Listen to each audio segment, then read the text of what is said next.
그때 내가 아하와강가에서 금식을 선포하고 우리 하나님 앞에서 스스로 겸비하여 우리와 우리 어린 것과 모든 소유를 위하여 평탄한 길을 그에게 간구하였으니, 이는 우리가 전에 왕에게 고하기를 우리 하나님의 손은 자기를 찾는 모든 자에게 선을 베푸시고 자기를 배반하는 모든 자에게는 권능과 진노를 베푸신다 하였으므로, 길에서 적군을 막고 우리를 도울 보병과 마병을 왕에게 구하기를 부끄러워하였습니다. 그러므로 우리가 이를 위하여 금식하며 우리 하나님께 간구하였더니 그 응답하심을 입었느니라. 아멘.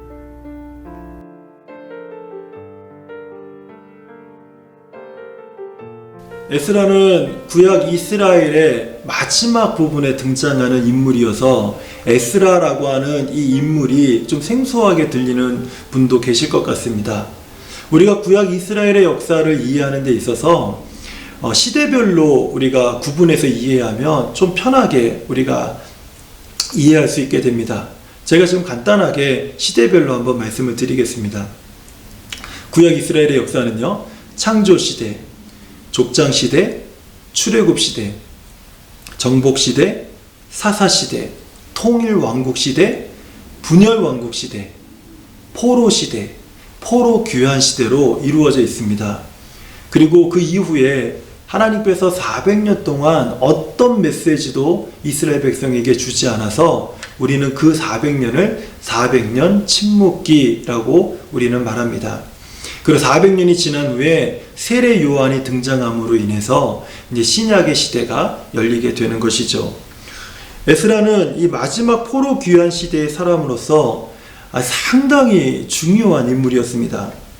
70년 이 포로 시대가 끝난 후에 하나님은 바사왕 고레스의 마음을 감동하십니다. 그래서 고레스가 그 포로로 잡혀온 유다 사람들에게 너희는 예루살렘의 성전을 건축하라 라고 하는 이 고레스의 칙령이 이제 선언이 됩니다. 이 고레스의 그 칙령이 선언됨에 따라서 포로 귀환 시대가 열리게 되는 것이죠. 포로 귀환은요, 3차에 걸쳐서 진행이 되었습니다. 1차는 수르바벨을 중심으로 해서 귀환을 했고요. 수르바벨은요, 성전 재건에 힘을 썼습니다. 그리고 2차는 에스라를 중심으로 해서 귀환이 됐고요. 에스라는요, 무너져 있는 하나님의 말씀을 다시 일으켜 세우는 말씀 재건을 위해서 힘을 썼던 사람입니다. 3차는 느헤미야를 중심으로 해서 이루어졌는데요. 느헤미야는 무너진 성벽, 그 무너진 성벽을 재건하는 일에 힘을 썼던 사람이었습니다. 에스라는 2차 귀환의 가장 핵심된 인물이었죠. 그리고 에스라가 어떤 사람이었냐면요, 성경은요, 에스라를 대제사장 그 아론의 후손이다, 아론의 16대 후손이다 라고 소개하고 있습니다. 그래서 에스라는요, 학자이면서도 제사장이다 이렇게 소개를 하고 있습니다. 그리고 2차 귀환 당시에 바사 왕국은요, 아닥사스다 왕이 이제 즉위를 해서 통치하고 있었는데, 이 아닥사스다 왕이 에스라를 평가한 그 내용을 보면 상당히 흥미롭습니다. 에스라서 7장 6절과 12절에 그것이 나와 있는데 제가 잠깐 읽어드릴게요. 에스라가 바벨론에서 올라왔으니 저는 이스라엘 하나님 여호와께서 주신 바 모세의 율법에 익숙한 학사로서 그 하나님 여호와의 도우심을 입음으로 왕에게 구하는 것은 다 받는 자이더니, 모든 왕의 왕 아닥사스다는 하늘의 하나님의 율법에 완전한 학사 겸 제사장 에스라에게 이렇게 말씀을 하고 있습니다. 아닥사스다 왕이 본 에스라는요, 하나님의 율법의 완전한 학자요 제사장이었습니다. 그리고 왕에게 구하는 모든 것을 다 받을 수 있었던 그런 사람이 바로 에스라였습니다. 그러니까 모세 이후로 모든 시대를 넘어서 하나님의 율법에 가장 정통한 사람이 바로 에스라였다라는 거예요. 아주 대단한 사람이었습니다. 에스라 7장과 8장을 보면은 2차 포로 귀환 시대에 아닥사스다 왕이 에스라에게 전폭적인 후원을 했던 것을 우리가 확인할 수가 있습니다. 아닥사스다 왕은요, 남유다가 멸망했을 때 그 예루살렘 성전에서 빼앗아 가지고 왔던 모든 성전에 그 사용되는 기물들을요, 에스라에게 다 돌려주었습니다. 그리고 그거를 성전에 갖다 놓으라고 그렇게 이야기를 했습니다. 이뿐만 아니라 성전에 드릴 예물도 어마어마한 예물을요, 이제 귀환하는 백성들에게, 에스라에게 이렇게 주었습니다. 그래서 귀환하는 백성들에게는요, 엄청난 재물이 엄청나게 풍성할 정도로 많이 있었던 거죠. 또 여기서 멈추지 않고 하나님의 손이 에스라를 도우심으로 인해서 포로로 잡혀왔던 그 유다 백성들 중에 상당한 위치에 있는 사람들이요, 에스라와 뜻을 함께 했습니다. 그래서 함께 귀환하고자 하는 많은 그 지도자들이 에스라를 중심으로 해서 다 이렇게 모이게 되었던 것입니다. 이런 내용을 잘 요약하고 있는 것이 에스라 7장 27절과 28절의 말씀입니다. 제가 한번 읽어드릴게요. 우리 열조의 하나님 여호와를 송축할지로다. 그가 왕의 마음에 예루살렘 여호와의 전을 아름답게 할 뜻을 두시고 또 나로 왕과 그 모사들의 앞과 왕의 권세 있는 모든 방백 앞에서 은혜를 얻게 하셨도다. 나의 하나님 여호와의 손이 나의 위에 있으므로 내가 힘을 얻어 이스라엘 중에 두목을 모아 나와 함께 올라오게 하였노라. 이렇게 모든 일이 이제 귀환하는 모든 일이 형통한 가운데 에스라는 하나님의 인도하심을 송축하면서 이제 모든 무리를요, 아하와로 강가로 다 모았습니다. 그리고 거기서 3일 동안 이제 2차로 귀환하는 모든 준비를 거기서 준비하게 되었습니다. 준비를 하다 보니까 귀환하는 백성들 중에 성전 기물을 책임질 레위인이 한 명도 없다는 사실을 발견하게 되었습니다. 그래서 에스라는 이제 주변에 있는 레위인들을 수소문해서 자원해서 함께 귀환할 레위인들을 이제 모집을 했습니다. 그래서 자원하는 레위인들이 다 모이자 에스라는요, 이제 그 성전의 기물들을 그 레위인들에게 이제 맡기게 되었습니다. 성전 기물은요, 거룩한 성물이어서 오직 구별된 레위인들만이 성전 기물을 운반하도록 하나님께서 이미 모세의 시대에 명령하셨고 또 그렇게 정하셨던 것이었기 때문에 그래요.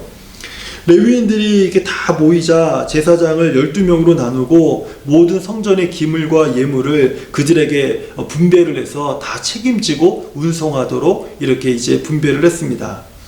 이렇게 하나님의 복과 은혜로 2차 귀환 준비가 형통하게 잘 준비가 되었습니다. 하지만은 한 가지 큰 문제가 있었어요. 에스라 마음에 아주 큰 불안과 염려가 남아 있었던 것입니다. 이 귀환하는 행렬의 안전이 반드시 필요했고 모든 기물과 예물의 안전한 이송이 아주 큰 관건이었습니다. 지금 가지고 있는 모든 그 성전의 기물과 예물과 그리고 함께하는 모든 사람들과 그의 자녀들은요, 아직 바벨론을 떠나지 않는 그런 상황이었죠. 그런데 이제 출발하려고 하니까 굉장히 큰 두려움이 이제 그 에스라의 마음에 밀려오기 시작했던 겁니다.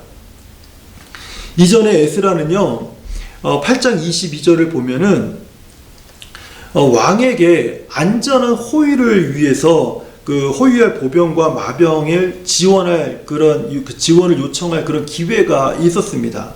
하지만 에스라는 이 8장 22절에서 왕의 이러한 그 호의적인 마음을요, 미리 정중하게 거절을 했던 것입니다.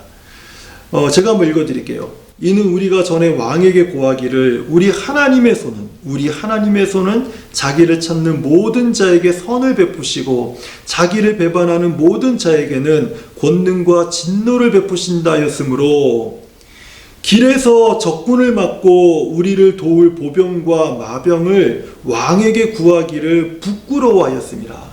왕에게 구하기를 부끄러워하였습니다. 이런 마음 때문에 사실 에스라는 왕에게 보병과 마병을 지원받아서 이렇게 안전한 호위를 요청할 수 있었지만은 오히려 에스라는 하나님의 인도하심, 하나님의 손으로 우리를 보호하시고 인도하시고 끝까지 책임져 주실 것을 믿는 그 믿음 때문에 그 에스라는 이런 왕의 호위를 거절했던 것입니다. 하지만 이제 막상 출발하려고 하니까 귀환하는 백성과 그들의 자녀들과 모든 소유의 안전이 막 불안해지는 거예요. 염려가 되는 거예요. 이 마음을 떨쳐내지 못하고 있었던 것입니다. 믿음과 염려가 이 공존하는 순간이 바로 에스라의 마음에서 이제 발생한 것입니다. 믿음과 염려가 에스라의 마음에서 공존하기 시작한 거예요. 믿지만은 염려가 생깁니다. 하나님의 도움, 하나님의 인도하심을 믿지만 이 염려를 떨쳐낼 수가 없는 거예요. 하나님을 신뢰합니다. 그런데 불안해요. 그 당시에 도적대들의 습격을 그가 너무 잘 알고 있었기 때문에 이 불안한 마음을 떨쳐낼 수가 없는 거예요. 믿음으로 들어가려는 문이 너무 좁아 보였습니다. 차라리 왕에게 호위병을 요청할 걸. 그러면 좀 더 편하고 쉽게 이렇게 2차 귀환을 하는데 이런 불안한 마음 갖지 않고 갈 수 있었을 텐데 하는 그런 마음이 밀려오는 것이죠. 그래서 그 이후에 찾아오는 이 불안과 염려는요, 이 에스라가 넘지 못할 무슨 요새처럼, 아주 거대한 요새처럼 느껴지게 된 겁니다. 사실 우리 삶에도 크고 작은 여러 일 때문에 이런 순간들이 종종 찾아오지 않습니까? 믿음은 있지만 불안한 거죠. 믿음은 있지만 염려를 떨쳐버리지 못하는 것이죠. 이 두 가지 마음이 우리 안에 공존한 적이 없냐는 거예요. 이런 상황에 놓일 때 여러분들은 어떻게 하시겠습니까? 믿음도 있습니다. 하지만 불안과 염려를 이겨내지 못하겠어요. 이런 상황에 놓일 때 어떻게 하시겠냐는 거예요. 제가 이 질문에 아주 흥미로운 내용을 발견하게 되었는데요.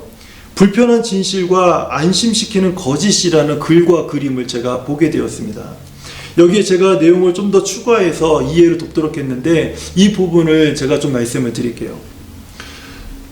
불편한 진실과 안심시키는 거짓 중에 어느 것에 더 끌리십니까? 대부분 안심시키는 거짓을 선택합니다. 진실보다는 느낌을 더 선호한다는 뜻입니다. 이것은 우리 신앙생활에서도 비슷하게 작용하는 것 같습니다. 하나님의 인도함을 따라 믿음으로 가려고 해도 불안과 염려를 떨쳐버릴 수 없고, 세상의 이치를 따라 가장 합리적인 방법을 따르려고 해도 불안과 염려는 여전히 존재합니다. 이런 경우 많은 성도는 믿음의 삶이 아닌 세속적인 삶을 따른다는 것입니다.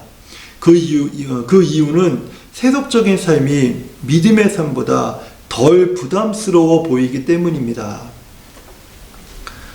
믿음과 이 염려가 공존하는 이 순간은요, 누구보다도 에스라를 더 힘들게 했습니다.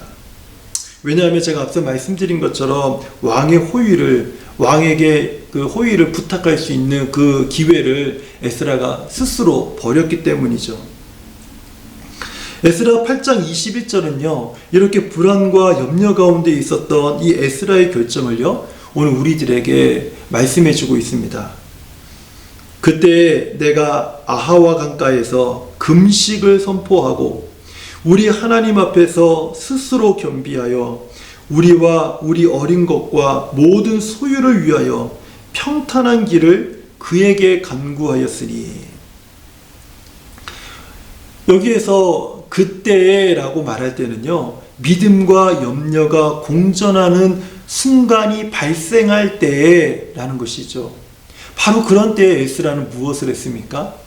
금식을 선포하고 하나님께 간구하였으니. 금식을 선포하고 하나님께 간구하였으니. 우리는 이 에스라의 선택에서 아주 중요한 신앙의 원리를 발견할 수 있습니다. 믿음과 염려가 공존하는 순간이 발생할 때에 하나님께 기도하라. 믿음과 염려가 우리 삶에서 공존한 바로 그 시기에 하나님께 기도하라. 이것이 에스라의 기도를 통해서 하나님이 오늘 우리에게 주시고자 하시는 아주 중요한 메시지입니다. 사랑하는 성도님들, 기도는요, 놀라운 것입니다. 믿음과 염려가 우리 삶에 공존할 때 이 염려를 몰아내는 것, 이것이 바로 기도입니다. 기도는요, 우리 안에 불안함을 쫓아내버립니다. 우리가 기도할 때 우리를 두렵게 했던 모든 두려움을 사라지게 만드는 것, 바로 그것이 기도입니다. 기도는 하나님께서 지금 우리와 함께 계시고 하나님께서 우리를 도와주시고 하나님께서 우리를 인도하신다라는 이 사실을 가장 빠르게 경험하게 만드는 것, 바로 그것이 기도라는 거예요. 불안과 걱정과 염려는요, 그 실제 상황이 아닙니다. 많은 사람이 불안해하고 많은 사람이 염려하고 있지만 그것은 때로는 많은 경우에 실제로 일어나는 일이 아니라는 것입니다. 그것들은 우리의 믿음과 신앙을 성숙하도록 돕는 도구라는 거예요. 하나의 과정이라는 것입니다. 그것들이 있어서 우리의 신앙이 더 단단해지고 우리의 믿음이 더 성숙해지는 그런 하나의 그런 도구요, 하나 과정으로서 하나님이 우리에게 허락하시는 것들이라는 것입니다.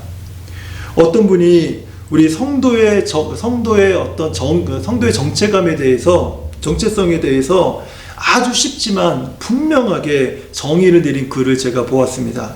그분이 이렇게 말하더라고요. 아무리 무섭고 두렵고 불안하고 걱정이 되어도 너는 하나님이 끝까지 함께 하시잖아. 아무리 무섭고 두렵고 불안하고 걱정되어도 너는 하나님이 끝까지 함께 하시는 사람이잖아. 하나님이 끝까지 동행해 주는 사람이잖아. 하나님이 영원토록 인도해 주는 사람이잖아.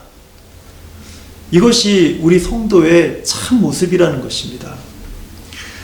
사랑하는 성도님들, 염려가 있고 불안하고 두려운 상황에 놓일 때가 있죠. 그때 오늘 우리가 이 말씀을 기억하면서 그때마다 하나님께 기도하는 우리 성도님들이 되시길 바랍니다. 기도함으로 인해서 염려를 떨쳐버리고 불안을 쫓아버리고 두려움이 떠나가는 것을 경험하는 우리 성도님들 되시기를 바랍니다. 주의 백성아 기도하라. 이 기도회를 통해서 우리 안에 밀려오는 모든 불안과 염려를 몰아내는 우리 성도님 되시기를 바랍니다.